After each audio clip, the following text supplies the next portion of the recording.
नमस्कार, मेरा नाम एलिशा है और मैं दिल्ली पब्लिक स्कूल से कक्षा 9वीं की एक छात्रा हूँ। आज मैं आपको एक बहुत प्यारी तथा प्रेरणादायक कहानी सुनाना चाहती हूँ। ये कहानी कर्नाटक के एक छोटे से गांव की है। वहाँ नन्ही सुधा अपनी दादी के साथ रहा करती थी। दोनों दादी पोती में अत्यंत प्रेम था। वह एक दूसरे के बिना जी नहीं सकती थी।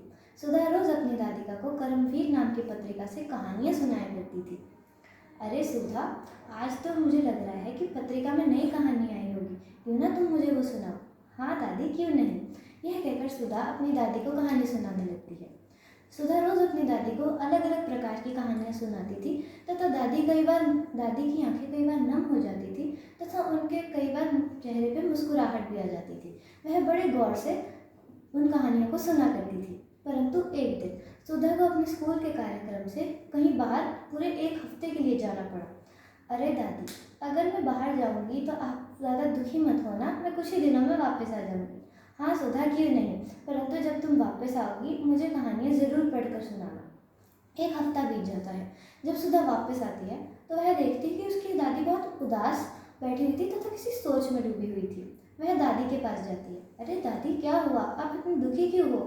अरे सुधा, मैं क्या बताऊं, जब तुम यहाँ नहीं थी तो मैं बस पत्रिका के पन्ने पलटती तथा तस्वीरें देखती रहती, परंतु पढ़ नहीं पाती थी। इस चीज़ का मुझे हमेशा से बहुत दुख रहा है कि मैं कभी पढ़ नहीं पाई हूँ, परंतु अब मैंने ठान लिया कि मैं पढ़ना सीखूंगी।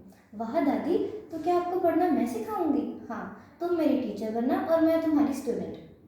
यही कहकर दादी कभी पीछे नहीं मुड़ी। वह रोज नए नए शब्द सीखती थी। आंगन में धूप की पहली किरण पड़ते ही वह अपनी नन्ही सी स्लेट लेकर सुधा के पास जाती तथा सुधा उन्हें रोज नए नए अक्षर सिखाती।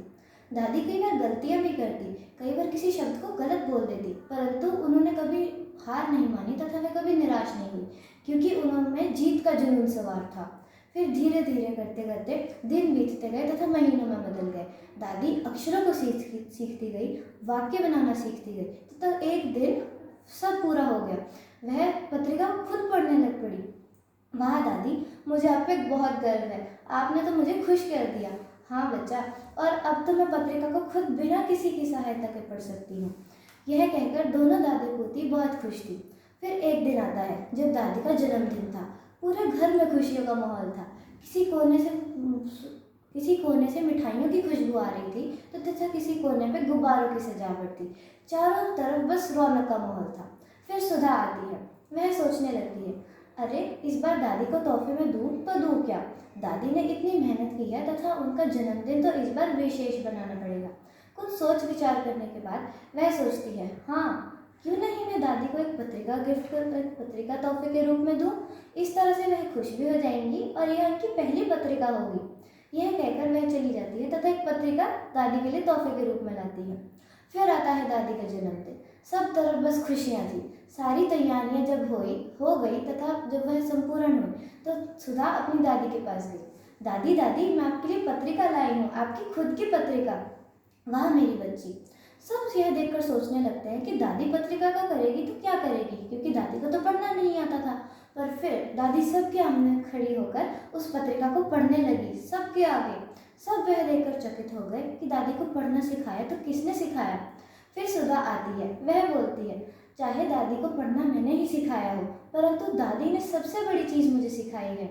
उन्होंने सबसे बड़ी जिंदगी की सीख मुझे दी है कि सीखने की कोई उम्र नहीं होती, कोई बाधा नहीं होती। अगर हम अपने मन में दृढ़ निश्चय कर लें कि हमने कोई चीज़ संपूर्ण करनी है तो हम उसे पूरा कर सकते हैं। इसी तरह दादी पोती खुशी खुशी एक दूसरे के साथ रहने लगे। धन्यवाद।